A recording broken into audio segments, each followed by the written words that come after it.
আসসালামু আলাইকুম, good morning guys. কি অবস্থা, কি খবর সবার? তো আজকে সকালে জিতুরে নিয়ে চলে যাচ্ছে হচ্ছে নোয়াপাড়াতে জিতুরও কাজ আছে, সাথে আমারও নোয়াপাড়া কলেজে জিতু যাবে আর আমি যাব হচ্ছে যে নোয়াপাড়াতে। আগে নোয়াপাড়া কলেজে জিতুর সাথে অনেকবার যাওয়া হয়েছে, কিন্তু ইদানিং মাঝখানে আর যাওয়া হয় নাই, প্রায় 1-1.5 বছর যাবত আর যাই নাই। তো জিতু আজকে কোন একটা কাজে ওইখানে যাচ্ছে, তাই আমিও যাচ্ছি। তো নোয়াপাড়া কলেজের সামনে এসে তো জিতুরে বললাম যে ভিডিও কর, তো জিতু ভিডিও করতে লাগলো। তো যেহেতু বলতেছিল ভিতরে গিয়ে ভিডিও করিস না, ওখানে নাকি ভিডিও করতে নিষেধ করছে। তো আমি বললাম যে যেহেতু সমস্যা নাই, তুই যেটা বলছো সেটা আমি রাখবো, তুই যেহেতু এখানে নেতা অবশ্যই তোর কথা মানতে হবে, ভিডিও ভিতরে করবো না। তো কলেজে গিয়ে কোনো কাজের কাজ হইলো না, ওখানে অনেক বেশি স্টুডেন্ট ছিল, তাই জিতু স্যারের সাথে কথা বলতে পারে নাই। আমি জিতুরও বলতেছি যে আজকে যদি তুই এখানে স্টুডেন্টের পিছনে লাইন ধরে কথা বলতে চাস তাহলে পুরোটা দিন চলে যাবে। তাই আমি আর জিতু বের হয়ে গেলাম, বের হয়ে চৌধুরীহাটের যে রুটটা আছে ওই দিক দিয়ে হেঁটে হেঁটে নোয়াপাড়া চলে যাচ্ছি, কারণ আমার এখন নোয়াপাড়াতে গিয়ে ইউসিবি ব্যাংকে যাইতে হবে। আমার অবশ্য ব্যাংকিং কাজ কাম সম্পর্কে তেমন একটা আইডিয়া নেই, এগুলো আমার বন্ধু ভলটা খুব বেশি জানে। তো ওরে নিয়ে আসতে চাইছিলাম, কিন্তু আমার এমার্জেন্সি আসতে হচ্ছে, তাই ওরে নিয়ে আসতে পারি নাই। ব্যাংক থেকে কাজ কাম সারি ভারতেশ্বরী মার্কেটে চলে আসলাম। ভারতেশ্বরী মার্কেট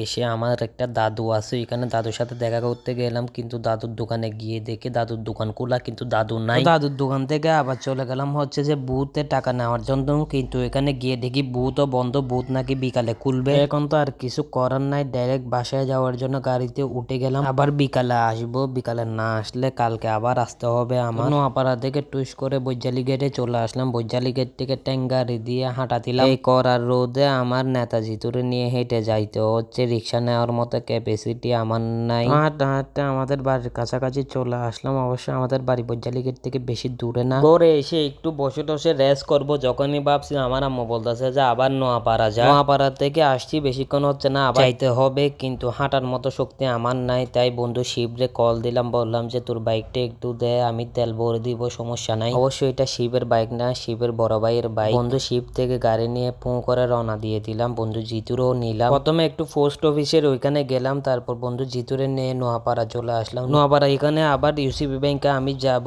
তো গাড়িটা আমিন মার্কেটের সামনে পার্কিং করে ফেললাম। গাড়ি পার্কিং করে গাড়িতে মজবুত করে তালাটা মেরে দিলাম। এই গাড়ির কিছু হইতে পারবে না, এই গাড়ির জন্য দরকার হলে জীবন দিয়ে দিব। ইউসিবি ব্যাংকে এসে আবার যা কাজ কাম করার দরকার ওইগুলা টুসটাস করে ফেললাম। কাজ কাম সারি গাড়ির তালা যখন খুলতে গেলাম, দেখলাম যে সিএনজি একটা এমন ভাবে পার্ক করছে যে গাড়ি বের করতে আমার হইলছে গুদ্দা এক হয়ে যাবে। তারপর নিজ দায়িত্বে অনেক কষ্ট করে গাড়িটা বের করে ফেললাম, বের করে রওনা দিয়ে দিলাম বাড়ির দিকে। আমার অবস্থা এমন যে যখন কাজ থাকে, অনেক বেশি কাজ থাকে, আর যখন থাকে না তখন সারাদিন বেকার বেকার যায়। অনেক বেশি ক্ষুধা লাগছিল, বাসায় এসে ডাইরেক্ট ভাত খেতে বসে গেলাম। সকালের 1 কাপ চা দেখে রয়ে গেছে, তো এগুলা নষ্ট হয়ে যাবে, নষ্ট হইলে গুনাহ হবে, এইভাবে আমি চাটা খেয়ে ফেলাম। তো আজকের ভিডিও এতটুকু, ইনশাল্লাহ নেক্সট ভিডিওতে দেখা হবে। আল্লাহ হাফেজ।